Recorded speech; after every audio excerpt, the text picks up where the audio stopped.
time to mod the HP 590p series. Okay, so if you want to do any kind of mods to this thing, you gotta swap out the power supply. If you can find the one that HP makes, I'll leave it in the description, the part number.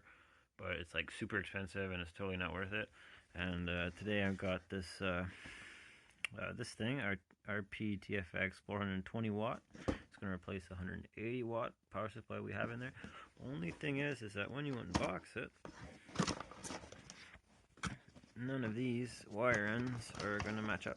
Or actually, very few of these wire ends are going to match up. If they do, so we're going to have to do some splice and dicing. And hopefully we can find out which wires go where and what they're for.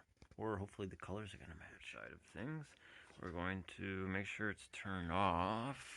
Yep, okay, cool. And then we're going to unplug Reno, twist up the thing, unplug it. You might have like just a little screw. I changed my nubbin to this thing just to make it look good. And then we got to take, what is it, like 1, 2, 3, 4 screws. Tilt and flip that out of the way and plug some stuff, and then get to the good bits, and then we gotta find out how to get this guy out. Rainbow wires connect to the CD-ROM and the SATA drives, and then there's green wires connected to the, I don't know, what the heck is that? Okay, so with the screws out, and you can hopefully just slide that puppy right out, maybe. Pushing that tab back, one-handed, not happening. All right. So when you do use two hands and you use one hand to forcibly push this end in, use a pencil to push that other one, because you're gonna get that finger jammed and it's gonna go ouchy. Power supplies, side by each. Don't know what's gonna happen with that, with this wire, because that wire comes off of the board there, which is weird. That's this wire. So looks like I gotta look up some wiring diagramos. So after doing some testing on these two power supplies, looks like we're probably going to be able to put this guy in. So first thing I tried was, do you really need this connector? You totally don't, because the computer boots up fine just without it. So it turns out you just need 4 powers and 4 grounds to turn the computer on. Super duper. So here we have 2 powers, 2 grounds. But the only thing is that this guy doesn't turn on without an on signal first. So with a jumper wire, I'll show you how we set it up. So we have it plugged in and the fan is not turning. So we have to jump it right quick. Okay, so as you can see, fan is turning now. And we have the on grounded, so she turns on. Bueno, bueno. So worst comes to worst, we might have to put a switch if it doesn't recognize that turn on, because on this model, these are hot at all times.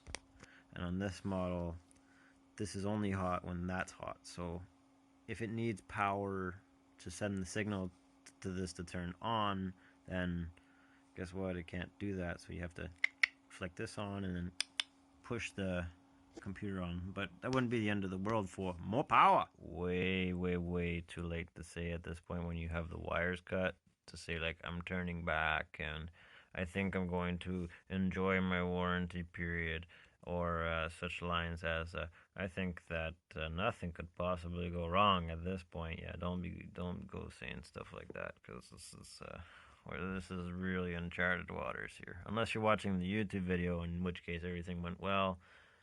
If not, then, well, I'm not going to be too happy at the end of this video.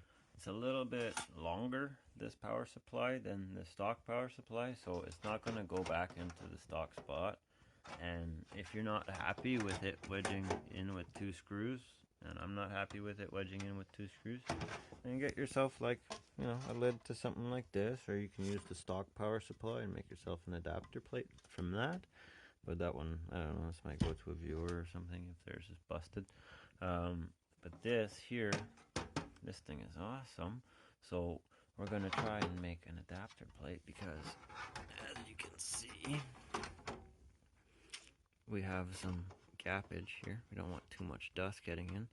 And the bolt holes here, here, and here don't quite line up, but we can make them, so let's do it. This is going to be some step-by-step on how to make the adapter plate. So get the stock one,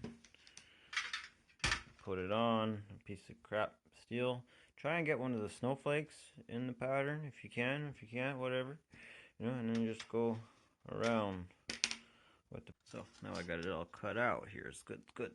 So I'm gonna mark 1, 2. Come on, get the better lighting here. 2, 3, and 4 dots. Okay. You're gonna do to mark this hole here.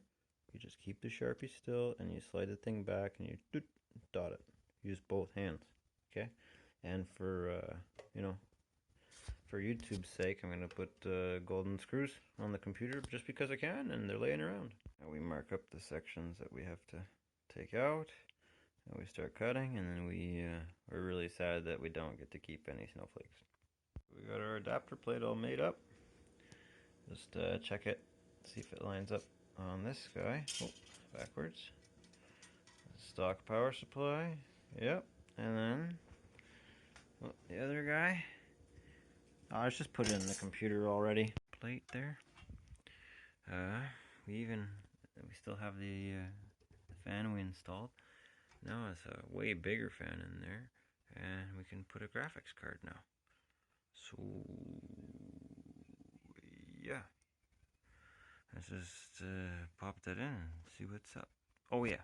So let's see now. Power on.